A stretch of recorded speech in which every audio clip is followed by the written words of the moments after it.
I remember the exact moment the world ended. It wasn't with a bang, not at first. It began with silence. The kind of silence that makes you realize every bird has stopped singing, every dog has stopped barking, every human breath feels too loud. I was standing on the roof of my apartment building in Chicago, sipping stale coffee from a chipped mug, when the sky tore open. At first, I thought it was just another military test. A contrail, maybe, some new hypersonic jet splitting the atmosphere. But then the contrail grew wider. Black fissures spread like cracks in glass, and within them pulsed a light too bright, too alive, to be anything natural. The air vibrated, humming deep in my bones. People below poured out of their apartments, craning necks, cell phones raised. Nobody said alien out loud, but we all felt it, the unspoken truth gnawing at the edges of our reason. Then came the ships. They didn't descend gracefully like in the movies. They ripped their way through the fractures, colossal things of obsidian metal veined with molten lines, as though they'd been forged inside the heart of a dying star. Each ship was a continent-sized predator, angular and wrong against the blue sky. One after another, they emerged. 5, 10, 20, until the daylight itself dimmed beneath their shadows. Panic didn't come instantly. Humans are stubborn like that. We convince ourselves of normalcy until it's pried from our hands. People clapped at first, thinking it was some global event, a NASA reveal, maybe an elaborate hoax. But when the first of their weapons opened, that's when the world remembered how to scream. A single beam, red as blood, shot down from the flagship. It didn't explode. It unraveled. The Sears Tower, no, Willis Tower, though I still hate calling it that, melted like wax. Steel and glass stretched and twisted, the air itself shrieking as molecules were stripped apart. A monument of human ambition gone in a heartbeat, and with it, tens of thousands of lives. I dropped my mug. It shattered on the rooftop, but the sound was swallowed by the roars below. Sirens wailed. People ran with no destination, as though the sheer act of movement could ward off death. I didn't run. I couldn't. My legs felt nailed to the concrete. That's when I heard the voice. It didn't come from the sky. It came from inside my skull. A soundless declaration, clear and cold. This world is claimed. Resistance will not be tolerated. The voice wasn't human. It was layered, like a choir of machines grinding through a single thought. Every syllable stabbed behind my eyes. Around me, people clutched their heads, collapsing in the street. Some bled from their noses. One man leapt from a balcony just to make the voice stop. And yet, beneath the pain, there was something else. Not a word, not a command, but an intent. They didn't just want conquest. They wanted erasure. Chicago burned that first hour. New York followed. Then Shanghai. Then Berlin. Reports came in fragmented, desperate. Entire armies wiped out before they could mobilize. Satellites blinded. Communications jammed. Nations crumbled like sandcastles against a tide of fire. I was lucky, if you can call it that. The first wave didn't level my neighborhood. The flagship moved east, leaving behind a wasteland of molten glass where downtown used to be. The heat waves rolled across the city, scorching skin, setting trees ablaze, warping concrete. My lungs tasted of metal and ash. I stumbled down the stairwell, joining the river of terrified humanity flooding the streets. Mothers clutching children, old men clutching rifles too rusted to matter. Strangers shoving past each other because survival had suddenly become a game with no rules. Somewhere in the chaos, I realized I was still hearing the voice. Not just in my head, inside my thoughts. It wasn't words anymore, but emotions. Disdain, hunger, satisfaction, like a predator savoring the final kicks of its prey. And that's when something inside me broke. I've never been a soldier. I'm nobody special. Just another working stiff with a job I hated, a rent I couldn't afford, and dreams I never chased. But standing there, among the ruins of my city, watching an alien god carve humanity apart like ants beneath a boot, I felt something I hadn't felt in years. Rage. Not fear, not despair. Pure, unfiltered rage. They thought they were claiming Earth. They thought we'd kneel and whimper and die quietly. But as I looked at the burning skyline, at the thousands fleeing, at the children whose futures had already been stolen, I made a silent promise. If they wanted war, then war they'd have. And if they thought humanity was weak, if they thought we'd just vanish into history without a fight, then they hadn't come to claim a world. They'd come to their own extinction. The city didn't die in one day. That was the cruelest part. If they'd leveled everything, if they'd left nothing but dust and silence, maybe we could have accepted it. But they didn't. They left scraps, survivors, ruins, enough to crawl through and suffer, enough to remind us what we'd lost. I spent that first night in the basement of an old laundromat, huddled with a dozen strangers. The air reeked of detergent, mildew, and fear. We didn't talk much. Every sound from above made us flinch. Every rumble could have been another building collapsing, another beam carving through the sky. But the ships didn't come back that night. They moved east, their silhouettes like scars against the stars, and the city was left to its ghosts. Morning came with smoke. The sun was nothing but a red smear through the haze. I climbed the basement stairs, careful, quiet, like prey testing if the predator had left. Outside, Chicago looked like the set of a nightmare. Towers stood half-melted, twisted into impossible angles. Cars had fused into the asphalt. The air shimmered with heat, rising off scorched glass. And yet, there was movement. Survivors. People stumbling from the wreckage. Faces gray with ash, eyes hollow. Some carried loved ones in their arms. Some carried nothing at all. The city wasn't dead yet. I found my voice for the first time since it all began. "Hey!" I shouted across the street. My throat burned from smoke, but the word carried. Heads turned. A handful of survivors looked at me, really looked, not as a stranger, not as another doomed soul, but as someone willing to speak when they couldn't. That's when I realized something dangerous. In the absence of leaders, people look for anyone who sounds like they know what they're doing. And God help me, they looked at me. We gathered that day in the shell of a burned-out library. 20, maybe 30 people. Families, college kids, an old firefighter named Ramirez who carried an axe like it was part of his body, a doctor who kept checking on the injured, though her hands shook so badly she could barely bandage wounds. Everyone wanted answers I didn't have. Why us? Why now? Could the military fight back? Was the president still alive? I couldn't tell them the truth, that I thought we were already dead, that the ships were too big, too fast, too powerful, that the voice in my head had made it clear. We weren't fighting an invader. We were fighting extinction itself. So I lied. We're not finished. I told them. They hit us hard, but humanity's bigger than one city. The fight isn't over, not if we make it through today. Did I believe it? Not really. But I saw the flicker in their eyes, the way spines straightened, the way trembling hands steadied. Sometimes survival starts with one lie told well enough to be believed. We spent that day scavenging. The doctor, Dr. Patel, she finally told me, led a team into a pharmacy, prying open shattered doors to haul out antibiotics, painkillers, anything that hadn't melted in the heat.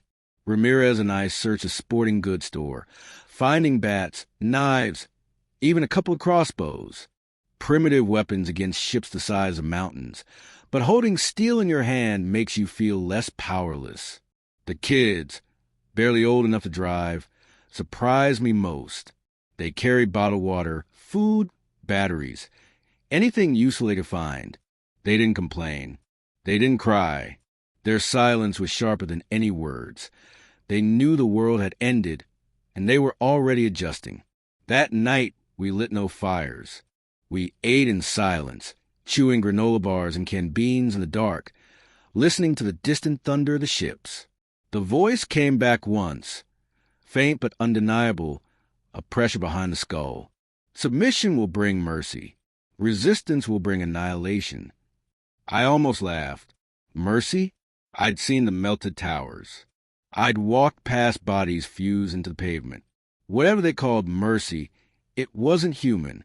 I looked around at the faces illuminated by moonlight through shattered windows. Fear everywhere, yes, but also something else. Something raw. Something stubborn. That's when I spoke again. Not loud, just enough for them to hear. They think we'll break. I said, they think we'll bow. But they don't understand us. Not really.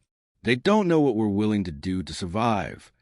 Ramirez grunted in agreement, tightening his grip on the axe. Dr. Patel closed her eyes, as if drawing strength from words she couldn't quite believe. The kids leaned forward, eyes wide, hungry for any promise of hope. In that moment, I realized something terrifying. I wasn't just another survivor anymore. Somehow, by accident or madness, I'd become their voice, their anchor, and anchors can't afford to sink. So I made myself a promise, right there in the ruins of my city. If the aliens wanted to strip Earth clean, they have to crawl through every ounce of human fury to do it. And if humanity was destined to fall, we'd make sure the stars remembered our last stand, because we weren't prey. We were the storm they'd never see coming. On the third night, the sky went quiet. No beams, no ships, no voice. Just silence. You'd think that would have been a relief. It wasn't. Silence meant they didn't care. We weren't a threat worth finishing yet. We'd been holed up in a ruined library for 2 days, scavenging during daylight, hiding when the shadows of their ships passed overhead. The group had grown. Word spread fast among survivors. By the third night, there were nearly 50 of us. Too many to stay hidden forever. Too many mouths to feed. That's when the argument started. We need to move, Ramirez growled. His axe leaned against the wall beside him, blade still dark with ash. They'll come back. They always come back. Move where? Dr. Patel asked. She was exhausted, her lab coat long since torn into strips for makeshift bandages. Half the city's glass. The rest is fire. And beyond that, radiation zones, collapsed highways, no supply lines. They were both right. But while they argued, I was staring at the broken husk of a shortwave radio on the librarian's desk.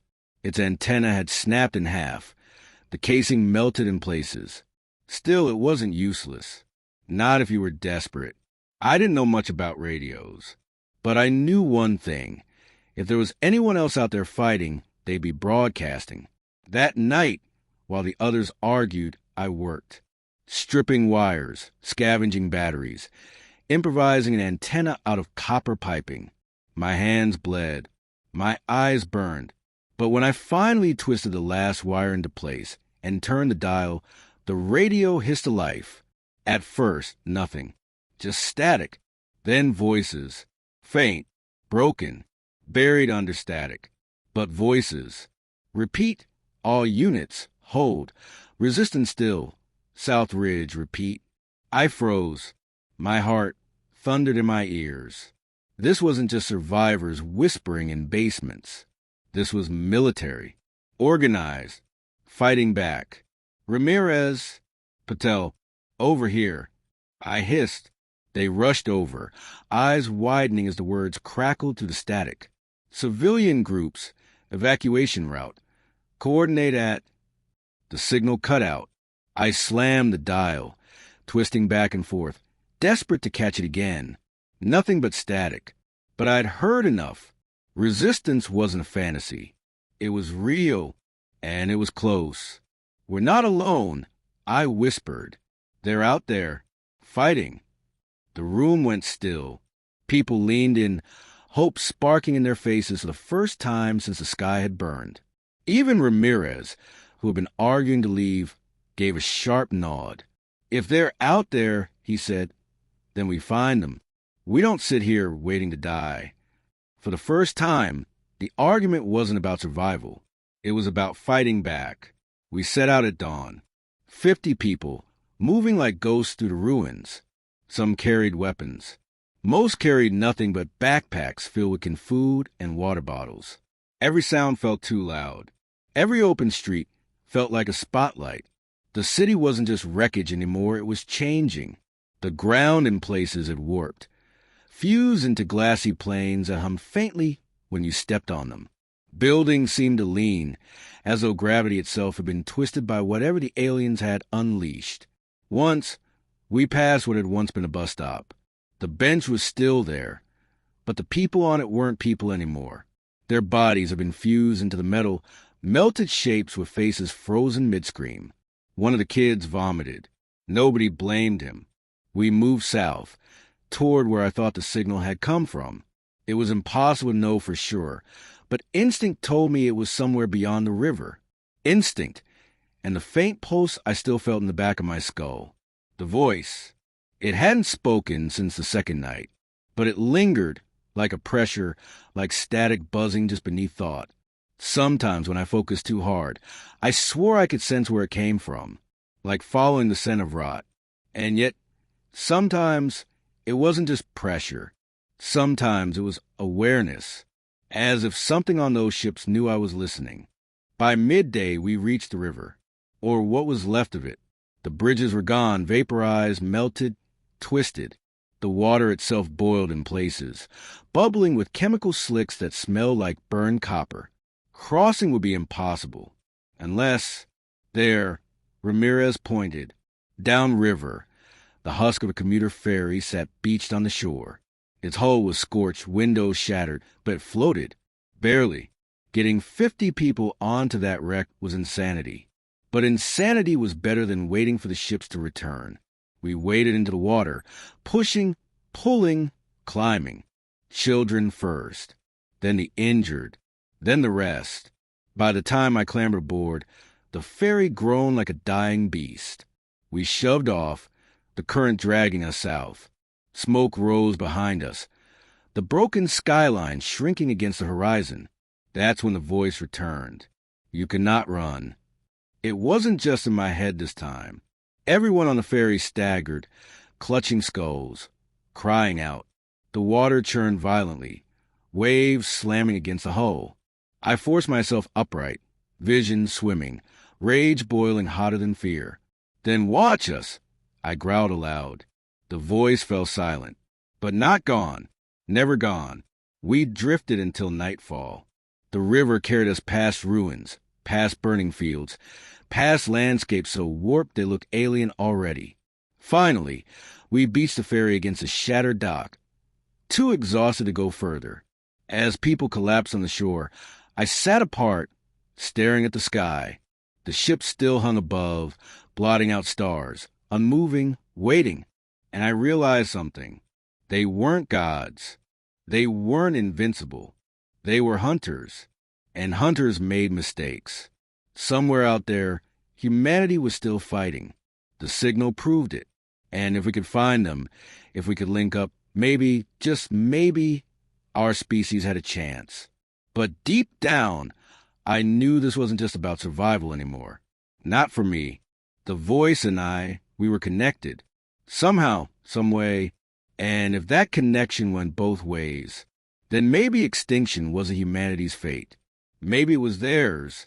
We found them on the fourth day. Or maybe they found us. The river had carried us south until the current slowed, its banks choked with wreckage. We were tired, starving, and half mad from exhaustion. Some wanted to keep moving. Others wanted to settle in the woods nearby, hidden among the burned trees. But the decision was made for us. We were climbing the bank when the first shot cracked overhead. Dirt exploded near my feet. Screams broke out. Ramirez raised his axe like it was a shield, while Dr. Patel shoved the children behind her. Then a voice barked from the tree line. Hands up, now! Dozens of figures emerged from the smoke. Camouflage uniforms, rifles, helmets streaked with soot. Real soldiers. Their weapons tracked us with cold precision. For one terrible second, I thought they might kill us outright. But then the leader stepped forward, lowering her rifle just enough for us to breathe. She was tall, scarred, eyes sharp with exhaustion but burning with fire. You're civilians, she said. Where the hell did you come from? Chicago, I croaked. My throat was raw, my voice nothing but gravel. We followed a signal. Resistance broadcast. Her eyes narrowed. That was a secure channel. Not secure enough, I said. We heard you. She studied me for a long moment. Then she nodded sharply. Get them water. Medical. Move. Just like that, we weren't enemies. We were part of something larger. They led us to a camp hidden deep in the woods. Camouflage netting covered the perimeter. Trucks half buried under branches. A dozen tents. A field hospital. Crates of weapons stacked like treasure. It wasn't much, but compared to the ruins we crawled through, it felt like another world. The survivors, with me, collapsed gratefully onto cots. Medics swarmed over them, patching wounds, handing out clean water and protein bars. Some wept openly. Some just stared hollow-eyed, unable to process safety after so many days of terror. I didn't sit. I followed the commander into the largest tent. Her name was Captain Sarah Cade. She'd been part of the Illinois National Guard before the invasion. Her unit was one of the few that hadn't been obliterated in the first strikes. Now she led what was left of them, maybe 80 soldiers, plus scattered civilians they'd picked up along the way. They were tired, hungry, outgunned, but alive. And most importantly, they were still fighting. Cade spread a map across the table, marked with circles and lines. You said you picked up our signal. That means the equipment still works, even outside our range. That could be useful. I nodded. It was faint, but enough. You're not the only ones out there, are you? She hesitated. Then, no. We've confirmed resistance pockets in Indiana, Wisconsin, even as far as Texas. We're cut off, but we know they're fighting. The aliens hit the city's hardest, but rural areas, mountains, forests, some of us slipped through. Hearing it out loud almost broke me. The world wasn't gone. Not yet, but the relief was short-lived. Cade's face hardened. We're bleeding, though. Every day we hold, more civilians die. More of my people get taken. And we don't even know what the hell we're fighting.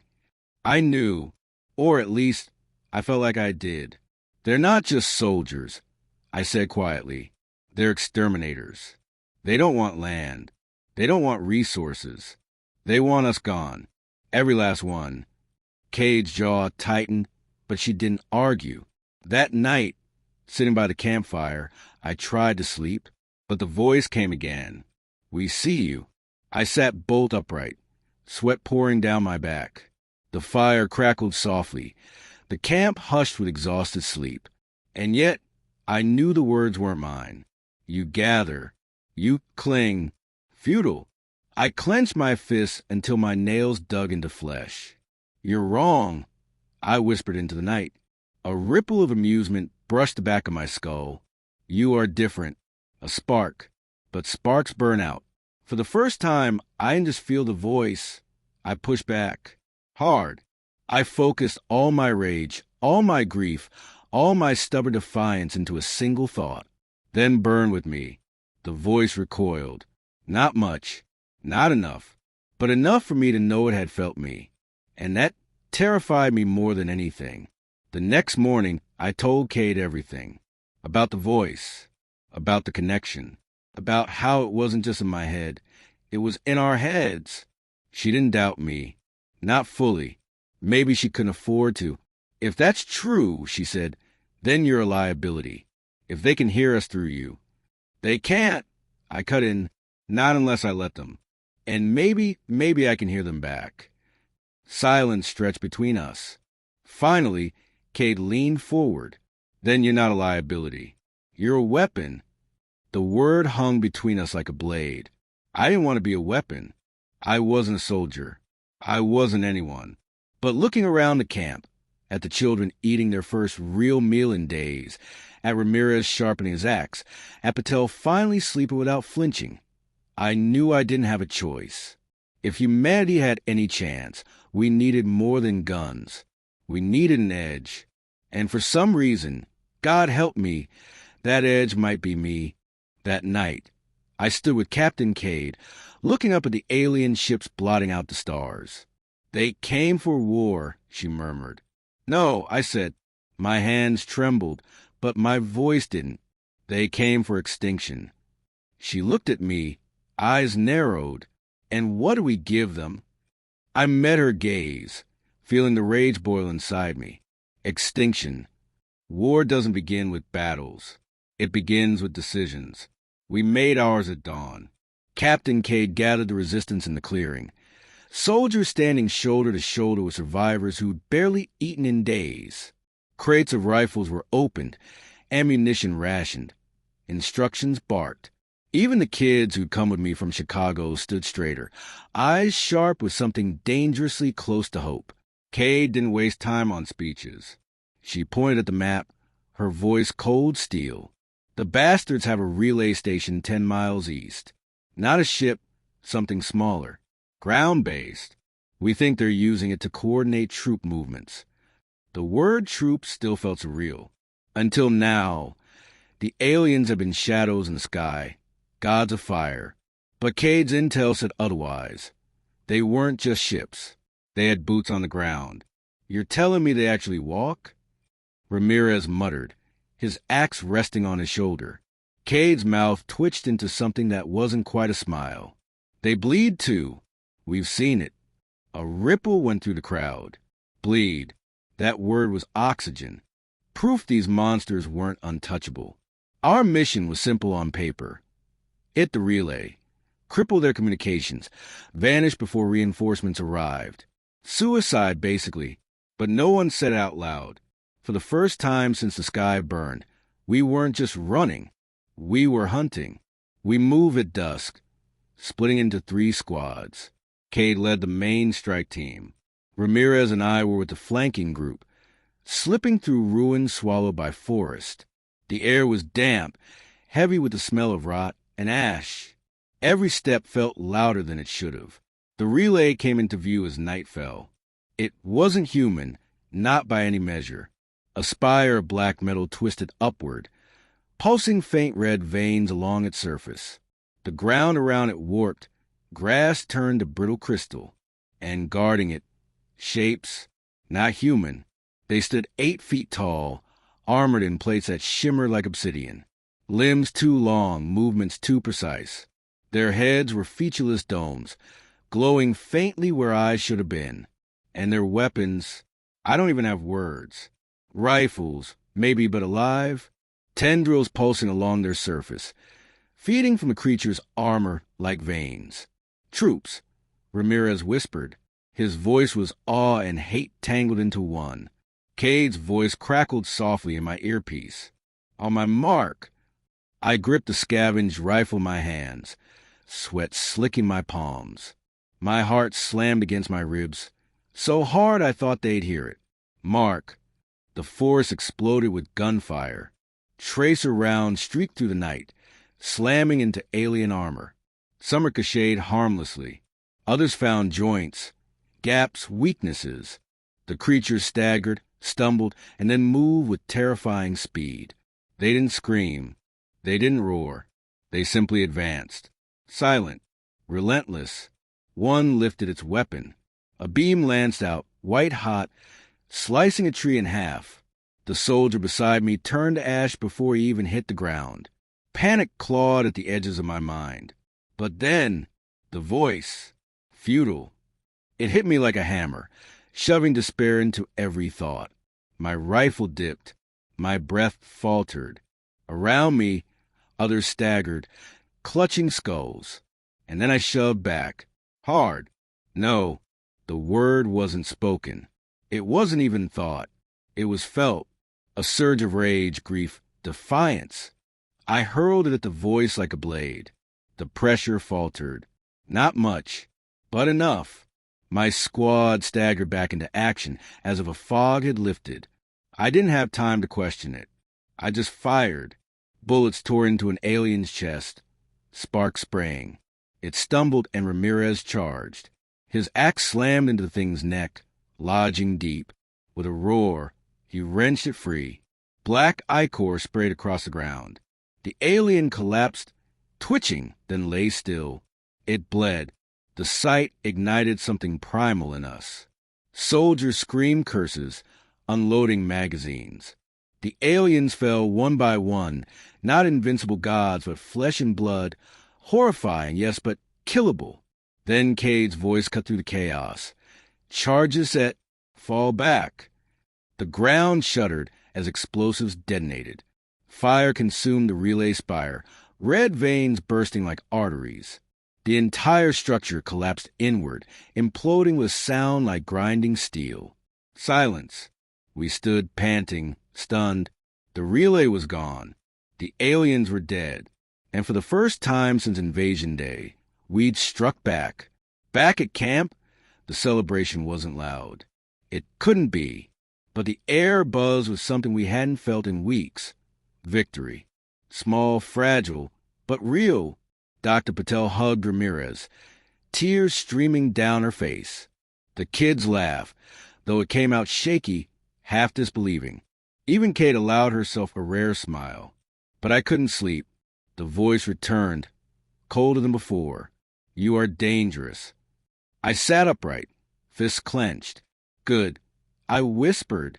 The voice hissed in my mind. You think you have one. You cut one thread from the web, but the web is infinite. I felt something else then, something that wasn't theirs, a flicker, a spark, almost like an echo, and I realized the connection went deeper than I thought. It wasn't just them in my head. It was me in theirs. I smiled in the dark, teeth bared, because if I could get into their minds, if I could plant fear, then maybe extinction wasn't humanity's future after all. Maybe it was theirs. We didn't have long to celebrate. The relay station was ash for barely 24 hours before the sky reminded us who we were up against. It began with a sound, a low, bone-shaking hum that vibrated the earth beneath our feet. We were eating, what passed for eating, when the ground trembled and the air grew heavy. People froze mid-bite, spoons halfway to mouths, eyes darting upward. Then the shadows came. Not one ship this time. 3, smaller than the Titans that had burned Chicago, but close enough to make the trees buckle under their passing. They hovered like predators scenting blood, their molten veins pulsing in rhythm with the hum. They found us, Ramirez muttered. His axe was already in his hands, though we all knew what steel meant against fire. Cade's order snapped to the camp like gunfire. Positions, get the civilians underground. Anti-armor on perimeter, move. The soldiers scattered, hauling crates open, shouldering rocket launchers, loading magazines. The civilians, my people, the ones in the library, the ferry, were dragged toward hastily dug bunkers beneath camo netting. Children screamed. Dr. Patel clutched her med bag so tightly her knuckles went white. I didn't run.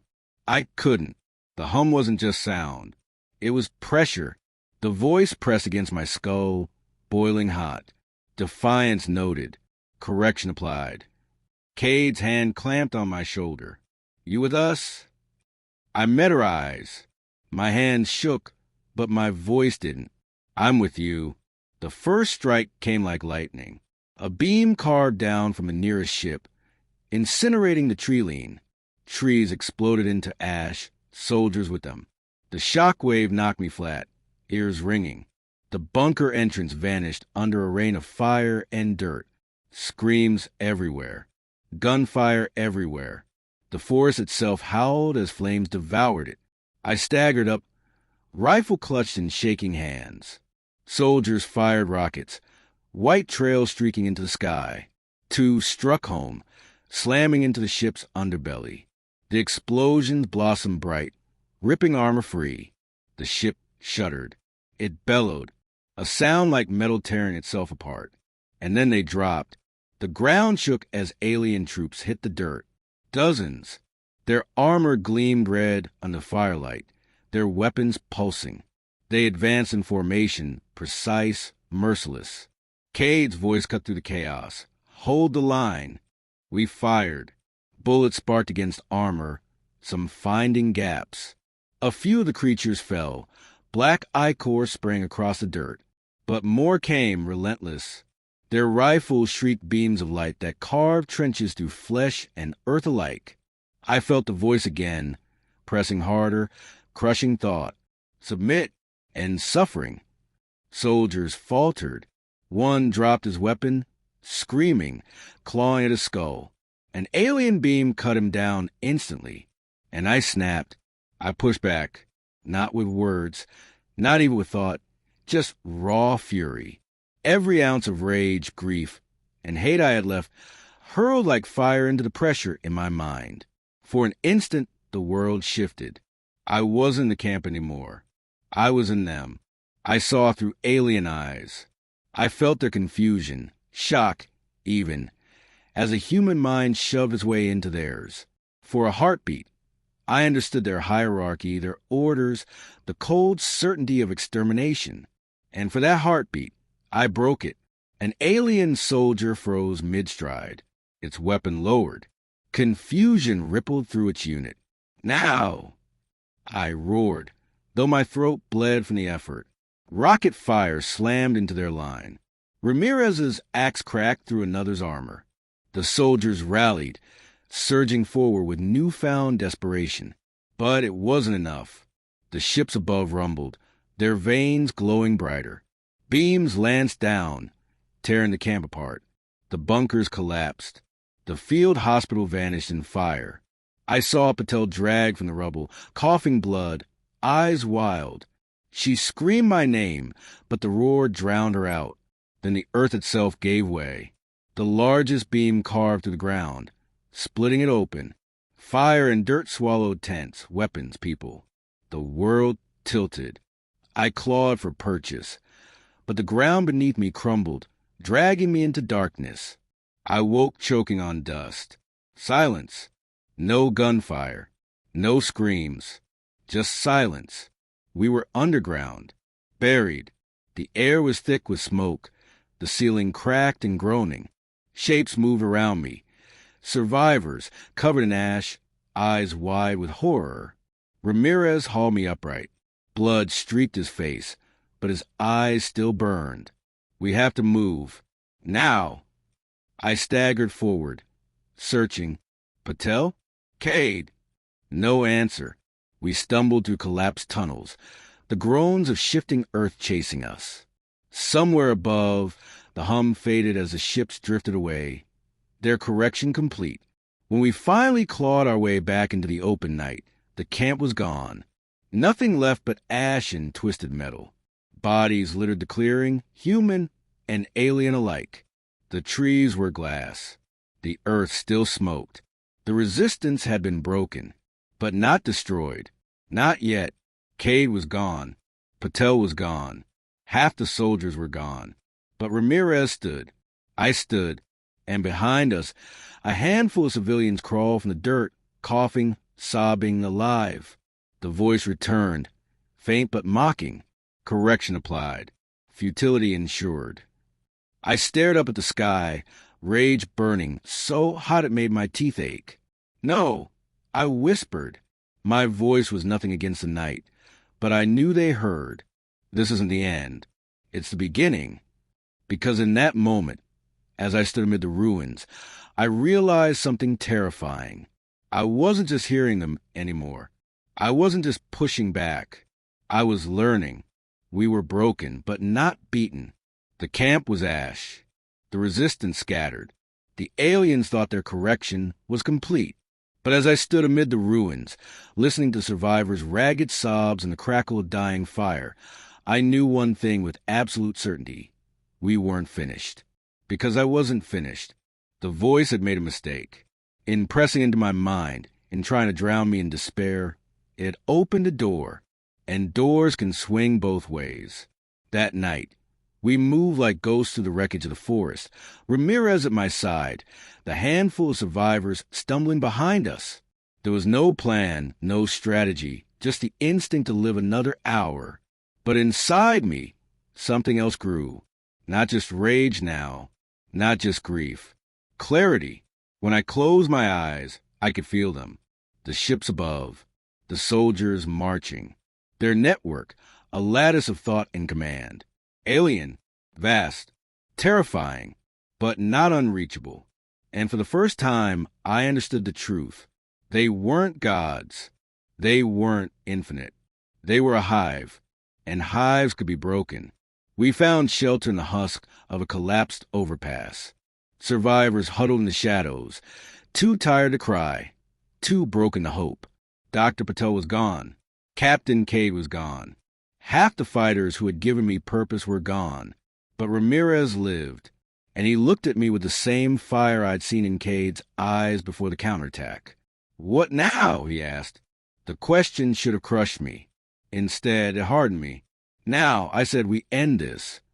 At dawn, I reached for the voice. Not by accident, not in anger. Deliberately, I closed my eyes and pushed past fear, past doubt, until I found the static that hummed like a scar on the back of my skull. I pushed harder, and suddenly, I wasn't me anymore. I was them. I stood on a ship's command deck, its walls alive with pulsing light. I felt the weight of its weapons, the hunger of its mission. Around me, a chorus of minds chanted a single truth: extinguish, extinguish, extinguish. They didn't even notice me at first. One spark in a storm. But I wasn't just a spark anymore. I was wildfire. I shoved my way deeper, tearing through the hive. Thoughts slammed against me, alien logic crashing like waves. Their disdain, their certainty of victory, their centuries of conquest across a dozen worlds. And I laughed, because in all their memories, in all their triumphs, I saw the same thing. Silence. Every world had died quiet. But Earth? Earth screamed. They didn't know how to fight something that refused to kneel. Pain lanced through my skull. Blood ran from my nose, my ears. Ramirez shouted my name, but I barely heard him. I was somewhere else. I reached the heart of the hive. A vast, pulsing mind. The Overmind. The thing that had whispered in my thoughts since day one. It saw me. Finally, it saw me. "You are an anomaly," it thundered. "You are fracture. You will be erased." I forced myself to my knees, palms pressed into the broken concrete of the overpass, every nerve screaming. But in the hive, in that vast alien expanse, I stood tall. "You came for war," I told it, "but you found humanity." Rage rippled through the hive. Humanity is weak. Humanity is dust. "No," I spat. "Humanity is me. Humanity is every scream, every scar, every ounce of fury you've carved into our bones. And we don't go quietly." I didn't attack with weapons. I didn't have any. What I had was worse. I gave them us. I ripped open my memories and hurled them into the hive. Images of Patel stitching wounds with shaking hands. Ramirez swinging his axe through alien armor. Cade standing unflinching before a map smeared with ash. The kids carrying water bottles without complaint. The nameless, the broken, the stubborn, all of us. I drowned the Overmind in humanity. Our grief, our rage, our endless, feral refusal to bow. The hive screamed. For the first time it screamed. Ships shuddered in the sky. Alien soldiers staggered, weapons dropping. Their formation crumbled. The Overmind convulsed, confusion fracturing its perfect order. And I pushed harder. "Extinction," I whispered. "Not ours. Yours." The world split open. The ships overhead tore themselves apart, molten veins bursting, hulls twisting until they collapsed into the earth. Alien soldiers clawed at their own helmets, shrieking in voices that weren't voices at all, before collapsing into silence. The hive mind shattered. I felt it go, not slowly, but all at once. A network unraveling, a god bleeding out. When I opened my eyes, the forest was silent. Smoke rose from burning wrecks. Ramirez stared at me like he didn't recognize a man beside him. "What did you do?" he whispered. I wiped blood from my mouth. My body shook. My head felt like it had been split in two, but I was still standing. I showed them what it means to be human. We never saw another ship. Not that day. not the next, not ever. Maybe some fled, maybe some still linger in the dark between stars. But the hive was broken, the Overmind was gone, and humanity endured. We buried our dead, we rebuilt, slowly, painfully. Chicago would never rise again, nor Berlin, nor Shanghai. But villages grew from ashes, communities rebuilt from ruins. Children laughed again in time, and when the night grew too quiet, I remember the Overmind's final words. You are anomaly. You are fracture. Maybe I was. But maybe that's what humanity always was to them. An anomaly they couldn't understand, a fracture they couldn't erase. They came for war. They found extinction.